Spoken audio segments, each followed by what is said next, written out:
Sinamantala ng mga aplikante ang mega job fair ng isang mall sa La Union, katuwa ang Department of Labor and Employment o DOLE Region 1. Ang aktibidad isinagawa sa isang kolehiyo sa lungsod ng San Fernando.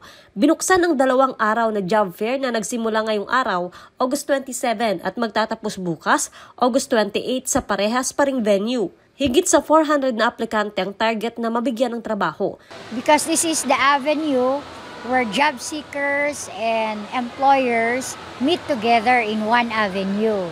And of course, yung ating mga employers na nandito, sila yung prime mover to give employment. Especially for these 2 days na ang ating objective is to have hired on the spot. Congratulations to our 12th hired on the spot. Marami ang na-hired on the spot, kabilang ang 44 anyos na si Tomasito.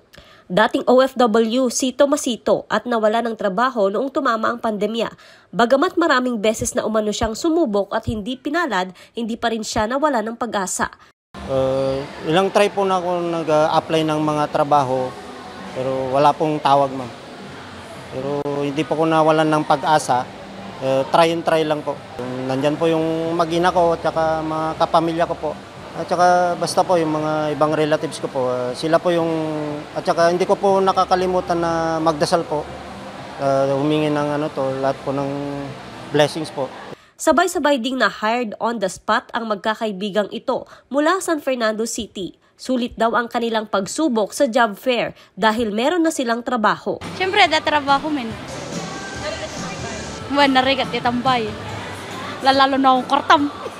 Ang mga kawani ng gobyerno naka-standby din sa lugar para i-assist ang mga aplikante sa kanilang requirements para mabilis nilang makumpleto ang kanilang mga dokumento. Magpapatuloy bukas ang job fair sa Union Christian College sa San Fernando City, La Union. Joan Ponsoy, Balitang Solid North.